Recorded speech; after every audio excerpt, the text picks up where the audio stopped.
Bonjour à toutes et à tous et bienvenue pour la suite de nos aventures de Mage Knight sur ce Mage Knight Contest chapitre 3 où notre Mage Knight Aritea a rencontré de nombreuses difficultés dès ce début de partie, à devoir progresser avec difficulté, être stoppé net par des sorcières maudites.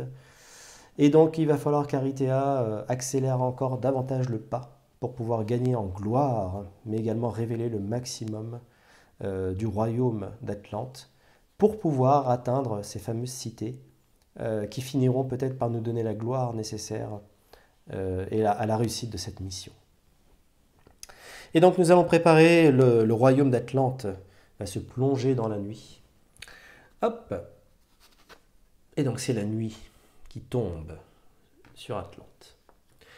Ensuite, les chères unités vont quitter l'offre. Et oui, elles sont parties certainement se reposer. Et pendant cette nuit, deux nouvelles unités vont aller rejoindre l'offre des unités pour cette nuit. Alors, ici, notre effet maximum va rejoindre le deck de Goldix, notre joueur fantôme. Hop. Et puis une vaporisation, qui est un cristal bleu, qui va rejoindre également la réserve de Goldix. Dorénavant, que ce soit sur du vert ou du bleu, Goldix va accélérer davantage. Alors, en offre d'action avancée, celle qui va rejoindre, c'est apprentissage. OK. Et puis, ici, bouclier de glace. Ici, je fais le choix de ne pas renouveler davantage l'offre. Je pourrais le faire avec la variante. Cette secousse pourrait fortement m'intéresser. Également, ce sang des anciens. Ouais, pourrait être très intéressant. Bouclier de glace, nous avons justement un monastère, alors il est un petit peu loin. Il faudrait rencontrer de nouveau un monastère un peu plus proche. Et ça, c'est un voyage souterrain qui vient rejoindre l'offre ici. Nos chers golems gardiens n'ont pas été utilisés d'ailleurs, sauf pour absorber une fameuse attaque. Une très très belle attaque. Donc ils ont été déjà efficaces pour cette première manche. Et puis un cristal rouge qui se retrouve... Voilà. Hop. Ouh là là, mes petits jetons qui tombent. Donc Aritea, c'est déjà pris d'un petit cristal rouge qui pourrait nous aider en ce début de manche. Peut-être pour aller à l'assaut, je pense notamment, de cette tour de magie. Alors, les unités. Des éclaireurs. Ouh, pas mal ça. Une petite attaque de siège, voire une reconnaissance. Pourquoi pas. Des bûcherons. Coup de mouvement dans les forêts, des collines et les marais réduits de 1 ce tour. Minimum 0. OK. Et enfin, des guerriers du thème. Attaque ou parade 3. Sinon, une attaque ou parade 6 et cette unité est blessée. Des fameux guerriers que nous avons rencontrés précédemment. Et oui, qui nous a mis clairement 3 blessures en main en tout début de partie. Donc ça a été très très difficile. On va remélanger nos fameux decks avec ces fameuses blessures qui se retrouvent. Donc ça risque d'être assez difficile, effectivement. Il va falloir s'en débarrasser, essayer de nous soigner au maximum. Tant que nous n'avons pas de compétences d'Aritea, on a une attaque de 2, bien sûr, physique ou de feu, qui peut clairement nous être utile pour faire de belles attaques. Néanmoins, on n'a pas encore les compétences qui permettent de jouer, je dirais, avec les blessures. Voilà, tout simplement. On aurait pu prendre, d'ailleurs, il y avait des compétences qui permettaient de supprimer les blessures. Ça nous aurait peut-être moins handicapés. Voilà. Après, c'est une histoire de choix, effectivement. Ouais, effectivement, ça aurait été pas mal. Ça aurait été pas mal avec le recul. Et puis, notre Goldix, qui nous a mis clairement la pression là, sur cette première manche, qui, ce coup-ci, je pense, va peut-être se calmer un petit peu quand même. Ça serait bien. Pour qu'on ait un peu plus de temps, en tout cas, pour aller conquérir les différents sites. En revanche, là, les sites se trouvent vraiment dans des endroits assez isolés. Même cette tour, ici, se situe autour de... Enfin, elle est entourée de lacs. Donc, il n'y a vraiment plus beaucoup, finalement, d'espace disponible pour pouvoir ressortir finalement de cette zone. Donc ça va être assez complexe. Je vais relancer la source ici. Hop. Ouh là là, donc beaucoup trop de mana de couleur non fondamentale, donc couleur or ou noir. Donc plus de 50%, c'est pas possible. Alors, 2 bleus et un rouge. Ok, très bien. Et puis notre Goldix, son nouveau deck est prêt. La partie, donc la carte de Goldix revient dans l'offre des cartes tactiques de jour. Et donc nous pourrons les voir par la suite. On va piocher de notre main. Donc 1, 2, 3, 4 et 5. Et on va la découvrir ensemble. Donc une tranquillité, du soin. Alors il faudrait peut-être les garder précieusement. Du mouvement, une célérité. Ok. Une endurance, du mouvement. Il va nous falloir du mouvement, effectivement. Une attraction de mana. Ouais, pour pouvoir jouer davantage de mana. Et puis une blessure. Ok. Bon, déjà ça, on n'est pas trop mal. On a du mouvement. On pourrait s'approcher effectivement de la tour de mage. On pourrait peut-être aller découvrir également une autre partie du royaume. À nous de voir. Et puis se soigner un petit peu. Ouais, c'est pas mal. C'est pas mal pour ce début de partie. Ok. Alors, qu'est-ce qu'on va choisir? Au crépuscule, rien de particulier, une longue nuit. Si jamais notre deck est épuisé, ça permettrait de remettre 3 cartes de notre défausse. Et puis ça permettrait donc d'avoir un peu plus de possibilités si on joue toute notre main. Appel du mana une fois par tour avant d'utiliser un sort de dé de mana de la source. Vous pouvez relancer jusqu'à 2 dés mana de la source. Très très puissant comme effet. Et donc, lorsque vous choisissez les dés à relancer, vous devez choisir en priorité les dés or épuisés s'il y en a. Méditation nocturne, une fois pendant cette nuit, avant de commencer l'un de vos tours, vous pouvez mélanger jusqu'à 5 cartes de votre main, y compris les blessures, dans votre deck joueur, puis piocher un même nombre de cartes. Retournez ensuite cette carte face cachée. Ouais, ça permet vraiment peut-être d'avoir une autre chance, finalement une autre main à un moment donné. Préparation, lorsque vous choisissez cette tactique, cherchez une carte de votre choix dans votre deck joueur, placez-la dans votre main, puis mélangez votre deck. Ça permet d'aller chercher, en fait, de se préparer, tout simplement. Ouais, ok, pourquoi pas. Provision, ça, je pense plutôt garder cette provision en fin de partie pour avoir justement une main très conséquente dans la prise des cités. Ouais, ça, c'est une vraie aide, je dirais, sur les dernières manches. C'est très puissant. Alors, qu'est-ce qu'on va faire? Appel du mana peut-être pour essayer d'agrémenter notre offre sur notre chance, par rapport à notre chance, même si on n'a pas été très chanceux jusqu'à présent. Ou une préparation. Mais alors qu'est-ce qu'il nous faudrait?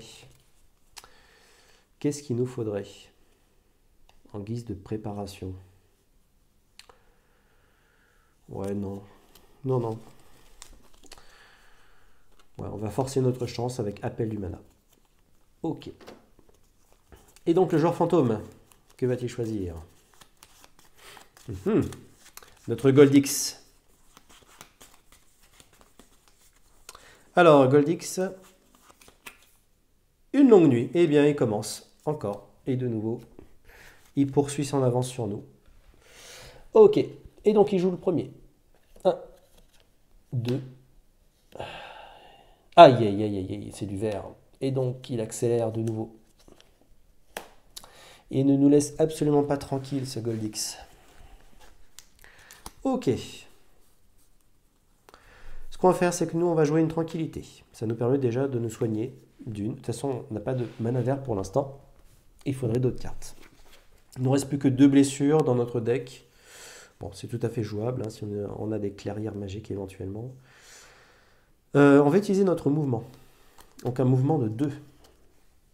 Le mouvement de 2 va nous permettre de révéler une partie du royaume. Hop. Alors, qu'est-ce qu'on a ici? Eh ben, c'est pas mal ça. C'est pas si mal que ça.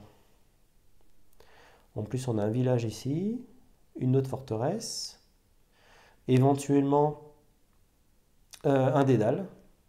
Ah, c'est pas mal du tout. C'est pas mal. Par contre, on s'éloignerait de cette tour de mage. Ce serait dommage. Ça serait dommage, mais en même temps, ouais, il va falloir optimiser là. Il va falloir à chaque fois faire un sacré coup pour avancer, notamment sur la piste de gloire. Là, il faut clairement avancer, hein. Ok, donc ça c'est ce qui nous permet de découvrir un peu. Alors, je vais mettre bien entendu un jeton forteresse sur la forteresse. Et puis, est-ce que j'oublie quelque chose? Non, rien d'autre.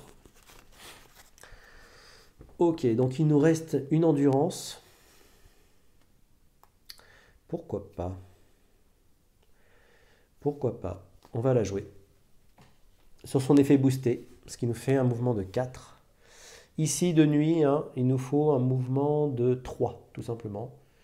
Donc on fait 3 et on va s'arrêter là. Ça va nous procurer donc soit un cristal rouge, soit un cristal blanc. Et donc je vous propose, vu qu'on a déjà un rouge, de prendre un cristal blanc en fin de tour. Voilà, c'est la fin de notre tour ici. Hop. Ok. Et donc il nous reste attraction de mana, qui pourrait nous être utile pour la suite. C'est de l'or qui tombe, malheureusement. Mais n'oublions pas que nous avons notre appel du mana, qui pourrait nous être utile également. Nous avons une carte plus 1, 2, 3 et 4, ce qui nous fait 5 au total. Notre Goldix. Alors, 1, 2 et 3. C'est une rage, il ne se passe rien de plus. Donc c'est plutôt pas mal ça. C'est plutôt pas mal. Alors forcément, les blessures, on va les retrouver.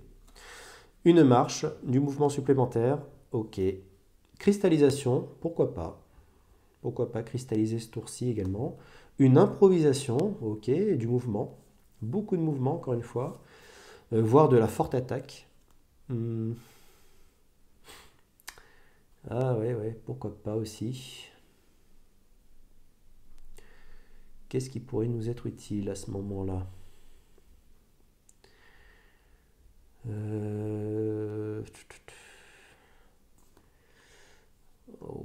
Ouais. Ok, on va regarder. On va regarder ce qu'on peut faire. Alors déjà, ce qu'on va faire, c'est on va relancer du bleu et de l'or. Pour relancer jusqu'à 2 mana, 2 dés de mana de la source.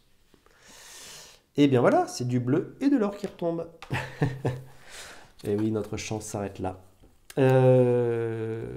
Ok, donc ça ne nous a pas forcément été utile tout ça. Alors qu'est-ce qu'on peut faire? Ce serait bien d'aller attaquer finalement cette forteresse. Pour aller attaquer, il nous faut 2, 3, 4 et 5 parce qu'il y a ici un mur finalement, hein, un mur de fortification.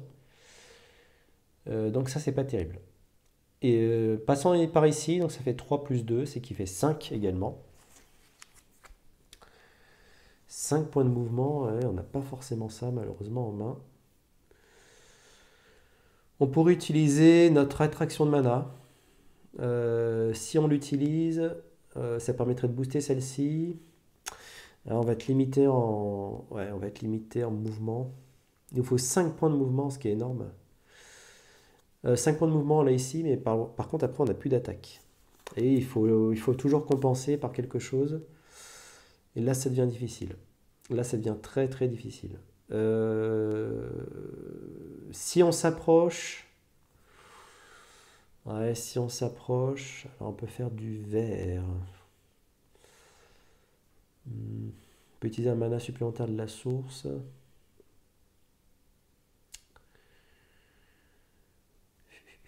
Ouais, on va peut-être jouer ça quand même.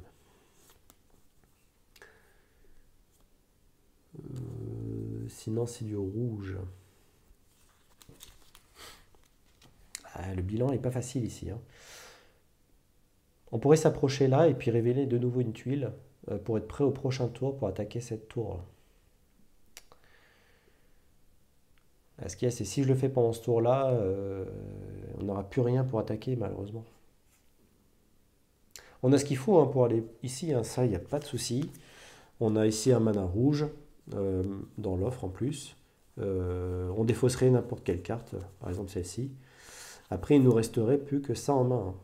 Et ça, il n'y a aucune attaque On a 2 points d'attaque ici, nos golems gardiens font 2, mais bon, ça va pas faire des miracles face à des unités de forteresse, hein. Ça va pas être terrible tout ça. Là, c'est une attaque de 5 si on peut la garder. Et par contre, un mouvement de 5, vous voyez, tout de suite, on est limité. On n'a plus que ça en main, donc... on est bloqué dans tous les sens, là. On va faire quand même 5 ici. 5 points de mouvement. Hop. Par contre, il faut défausser une carte. On va défausser cristallisation. OK. Et donc, ça nous fait 5 points de mouvement. Donc, 1, 2, 3 et 4, 5 en révélant une nouvelle tuile. Alors, on la révèle. C'est dans quel ordre? C'est comme ceci, si je ne me trompe pas. Voilà. Hop. Eh bien, on va voir quelle créature se cache ici. Ça peut être l'opportunité de gagner de nouveau un petit peu de gloire. Donc, c'est une créature errante orque. Attention les yeux. Aïe. Ok. Alors lui, c'est un cogneur avec un caractère brutal. Ah, il fait très très mal, hein. Très très mal. Il faut une parade de 4. Oui, on l'aurait, effectivement. Après, il faut une attaque de 3, mais il a une résistance physique. Ok. Bon, après, c'est peut-être l'occasion, hein. C'est peut-être l'occasion. Il nous octroie quand même 4 points de gloire, ce qui n'est pas rien. Qu'est-ce qu'on aurait comme attaque? On aurait ce qu'il faut, finalement. On aurait ce qu'il faut. Ok, bah écoutez, on va aller attaquer, hein. Vous me direz, mais pourquoi tu attaques avec cette main-là? C'est pas possible. Eh bien, si. Allez, on attaque ces fameux cogneurs.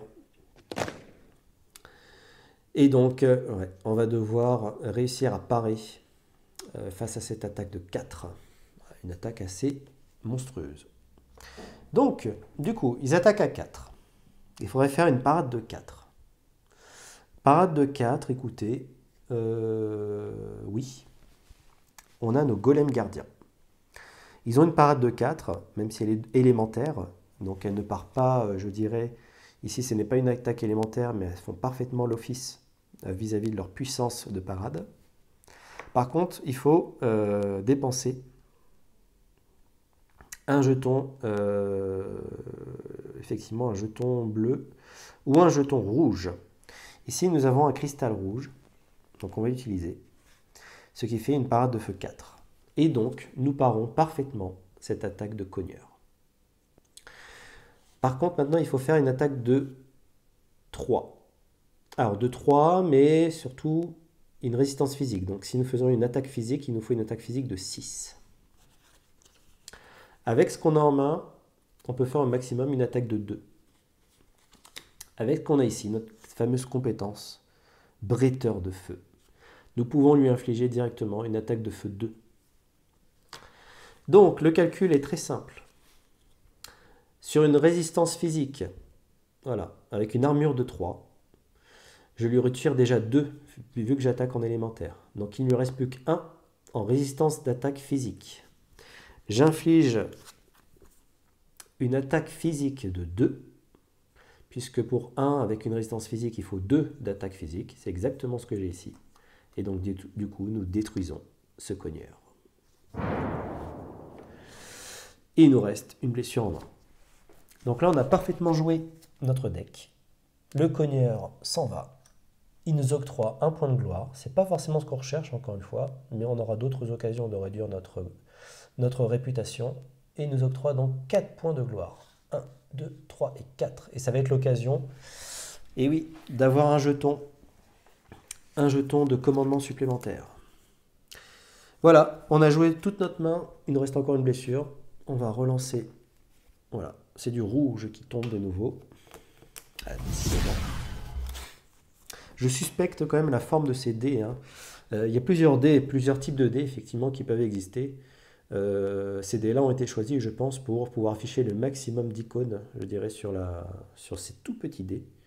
Et du coup, le fait qu'ils soient un petit peu trop carrés, je dirais, un petit peu trop cubiques, là, avec des arêtes assez vives, ils ne roulent pas très très bien. Mais bon, On s'en est pas plaint jusqu'à présent. C'est juste pour indiquer, voilà, sur le choix de certains dés, effectivement, des fois c'est un petit peu difficile entre faire le parallèle, je dirais.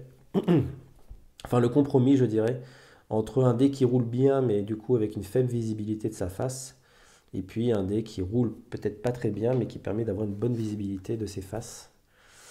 C'est des questions qu'on se pose, hein, notamment quand on crée des jeux, et c'est également l'occasion, ce sera l'occasion de vous présenter prochainement. Là, je cherche un petit peu comment vous le présenter justement, le jeu que je suis en train de créer.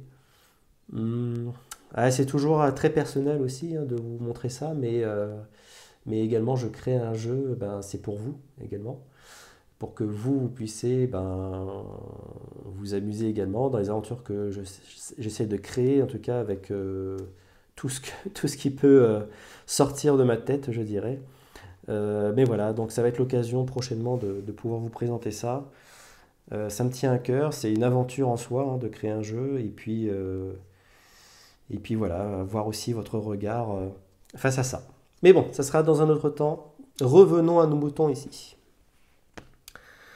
Alors, nous avons monté d'un niveau, nous avons détruit notre cogneur, et donc la montée de niveau, tout simplement, ici, hop, notre Aritea passe d'un niveau 2 au niveau 3. Et donc c'est notre bouclier qui passe de 2 à 3, notre armure. Et voilà, une deuxième unité pourra rejoindre la partie. Ensuite, nous avons une main toujours limitée à 5 avec une blessure, donc nous allons piocher 4 cartes supplémentaires.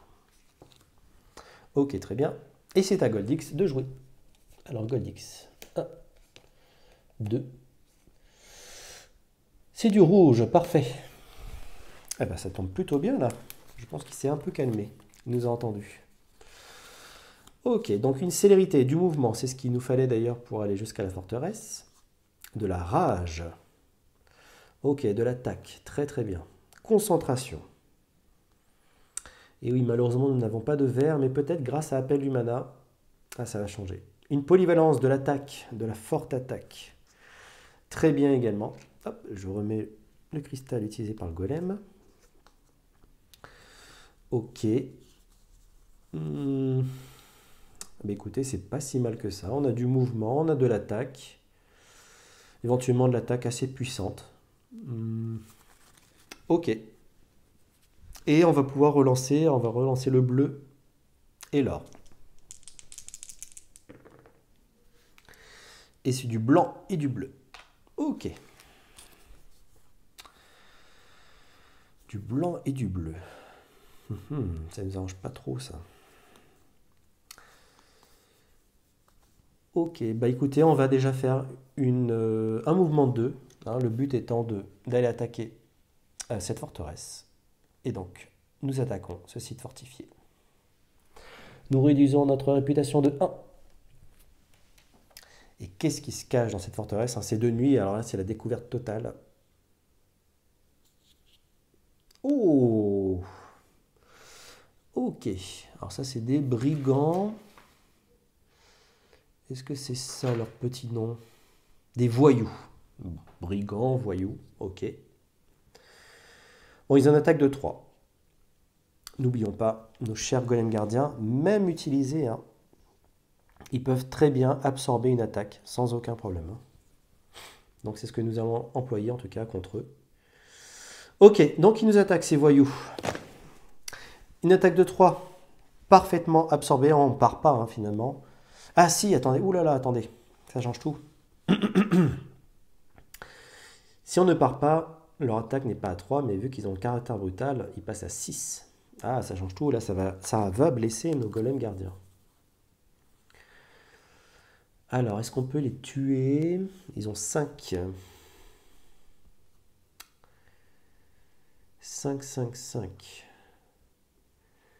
Alors, on a ce qu'il faut ici. Écoutez, on a tout ce qu'il faut en fait. On a tout ce qu'il faut. Ok. Donc, ce que je vais faire, c'est qu'on va utiliser notre parade de 2 plus 1. Eh oui. La concentration utilisée de cette manière-là, ça fait toujours mal au cœur. Ce qui permet de parer entièrement leur attaque de 3. Et ensuite, il nous faut 5 d'attaque. 5 d'attaque, on va utiliser notre polyvalence. qui va faire ici une attaque. Oui, tout simplement, une attaque. Voilà, attendez, hop. Une attaque de 4. Voilà, boosté au rouge. Avec notre bretteur de feu, qui nous rajoute 2 à notre attaque, ce qui fait une attaque de 6. Et donc les voyous sont détruits. Ok. Ils nous font gagner un point de réputation supplémentaire. C'est une de leurs capacités un peu particulières, justement, de les détruire.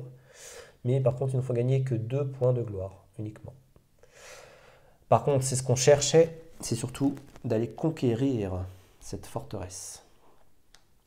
Et donc maintenant, nous possédons 2 forteresses qui vont clairement nous aider pour la suite de la partie. Ok, hop. Et c'est du blanc qui tombe. Ok, très bien. Une concentration, bon, elle a été jouée judicieusement. Des fois, il faut faire un peu de sacrifice dans nos capacités. Et donc, il nous reste une carte. On va pouvoir en piocher 4 suivantes. Et c'est bien, on va pouvoir utiliser quasiment toute notre main.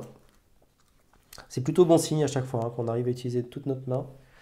Et puis, c'est à Gold X, tout simplement. On ne monte pas de niveau, il n'y a rien d'autre de particulier. Hop, 1, 2 et 3, c'est du blanc. Il ne se passe absolument rien. Ok, c'est parfait. C'est parfait. Alors, oh oui, la blessure là qui arrive. Alors excusez-moi, effectivement, notre main est bien sûr augmentée, puisque là, on a pioché pour avoir jusqu'à 5 cartes en main, mais on a plus 2 grâce à nos forteresses. Et donc, il va nous rester plus qu'une carte dans notre deck. Alors, une blessure, donc ce sont les fameuses 2 blessures, de la menace, de l'influence, détermination, attaque parade, endurance du mouvement, de l'influence avec promesse, et en plus de ça, on a potentiellement la capacité de le booster, de la marche, ok. Eh ben, c'est pas si mal. On est bien là. On est bien. Ce qu'on va faire, c'est qu'on va révéler une autre partie du royaume, avec 2 points de mouvement grâce à notre marche. Alors, ici. Oui. Attention les yeux. Intéressant.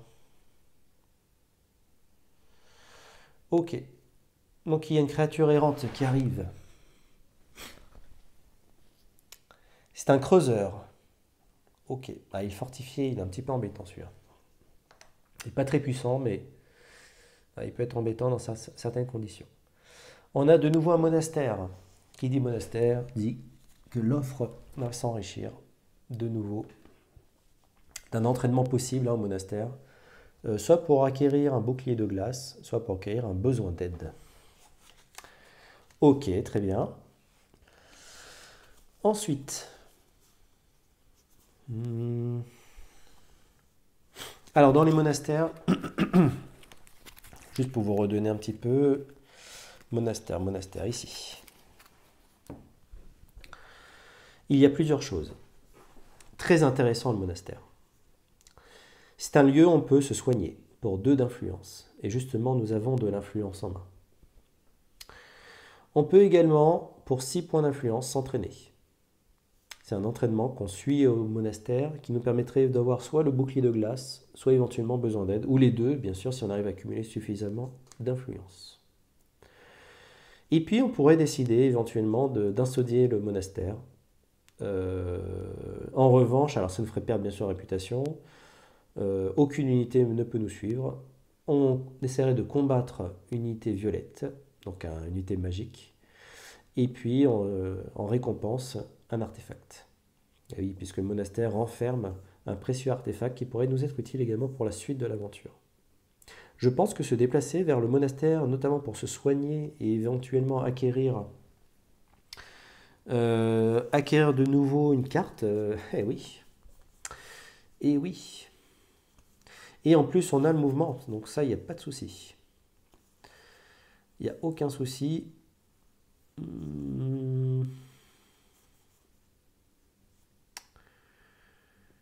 Est-ce que le -1 de réputation, je l'avais fait la dernière fois? Ah, j'ai un doute.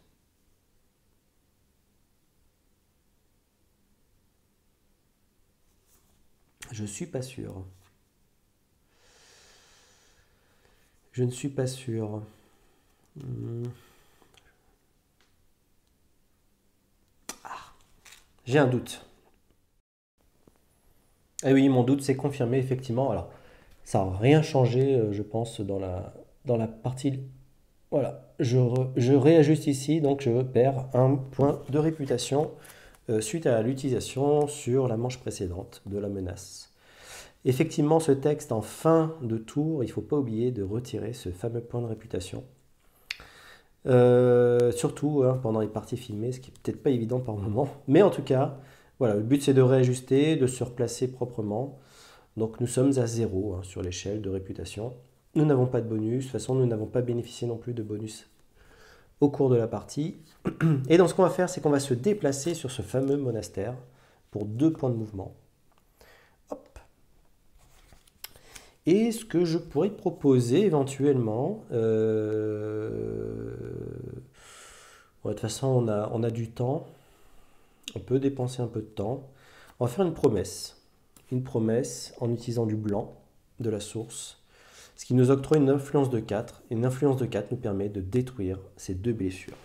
Voilà. C'est plutôt bienvenu. Hop. Et est-ce qu'on peut faire autre chose? Non, pas ici. Non, non. Il nous faudrait une influence de 6 qu'on pourrait peut-être exploiter avec la menace, si jamais le mana tombe plutôt bien. Ok. Et c'est ce que nous verrons justement à se lancer. Allez, ça serait bien un rouge là. Et c'est du blanc. Ok. Alors, il va falloir faire 100. Et puis là, donc, nous allons prendre notre dernière carte. C'est à Goldix qui va terminer tranquillement, je dirais, son tour. 1, 2. Et oui, c'était du bleu, donc il aurait accéléré de nouveau, mais bon, il n'annonce toujours pas la fin de manche. Et donc notre Aritea, eh bien, qui se retrouve avec une boule de feu, ça tombe plutôt bien, puisque ça nous permet de gagner un cristal rouge. On va peut-être essayer quand même. Vous voyez, on va le tenter. On va relancer 2 dés. Allez. Ce serait bien du rouge, ça nous ferait économiser un petit peu. Du vert et du blanc. Eh non, malheureusement. Malheureusement, c'est pas notre cas. Donc, ce qui serait intéressant ici, éventuellement, alors qu'est-ce qu'on pourrait piocher? Qu'est-ce qu'on pourrait avoir pour un entraînement? Donc, c'est 6 points d'influence. Ici, besoin d'aide, une influence de 3. Gagnez un point d'influence supplémentaire pour chaque carte blessure dans votre main. Je n'ai plus de carte blessure. Encore une fois, ça pourrait peut-être très bien aller avec Aritea qui prendrait beaucoup de blessures.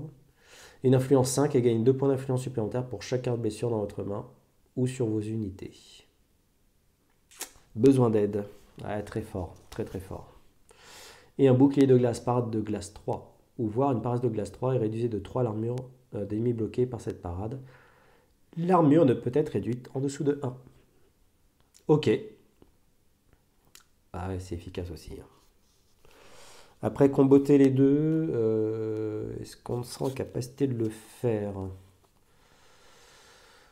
Ah non, on n'aurait pas assez.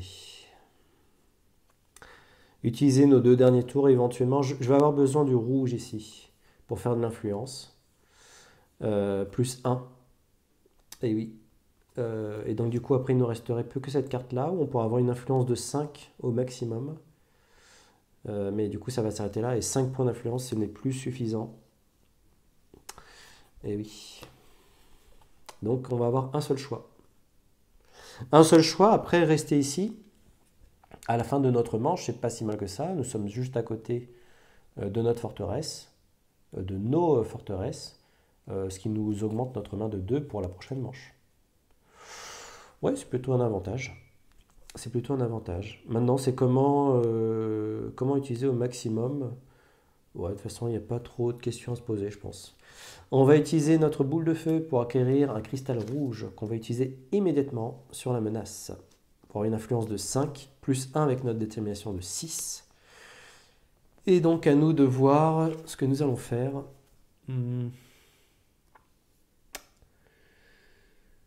Ah oui, on pourrait aussi avoir des éclaireurs.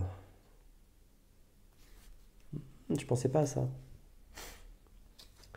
Effectivement,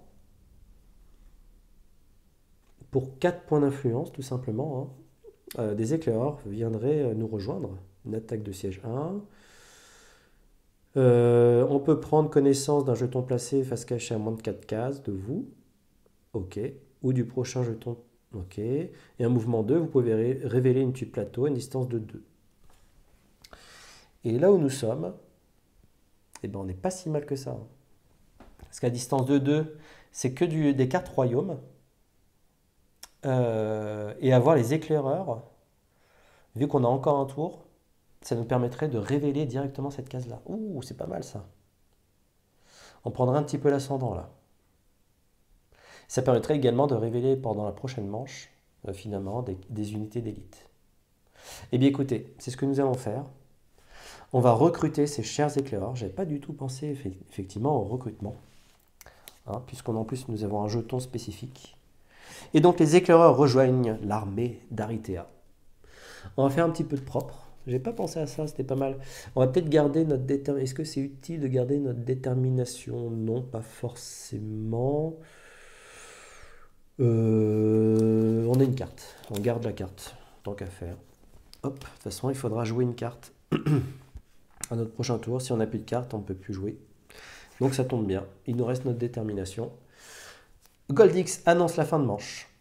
Et nous annonçons, grâce à nos éclaireurs, hop, donc un point de mouvement, même s'il n'est pas utile, plus nos éclaireurs qui nous produisent mouvement 2, et on peut révéler une tuile plateau à une distance de 2 au lieu de 1.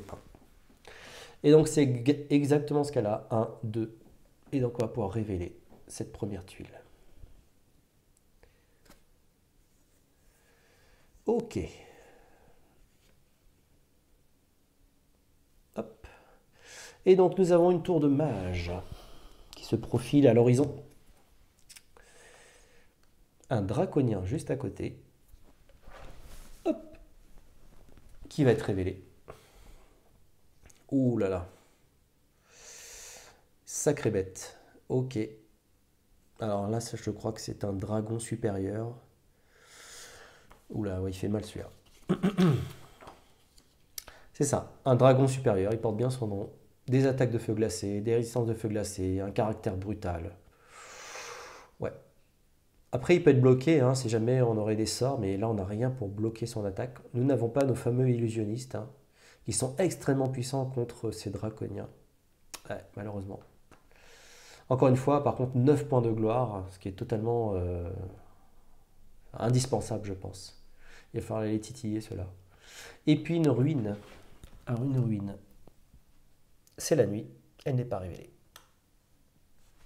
Ok. Eh bien écoutez, notre détermination a été jouée. Et nous avons également utilisé l'entièreté finalement de notre deck. Ce qui est une très bonne chose. Et puis nous démarrons justement le prochain jour avec nos 2 unités fraîches et disponibles. Donc je vous dis à très vite pour la suite de cette aventure. N'hésitez pas bien entendu à commenter, à mettre un petit pouce bleu pour soutenir la chaîne si cette aventure vous plaît. Et puis donc on va se retrouver vite à la fois pour nos chers Mage Knight. Bien entendu d'autres jeux arrivent également, d'autres suites, d'autres aventures. Mais notre Mage Knight Contest se poursuit et arrive très vite sur la chaîne. Allez, à très bientôt. Ciao.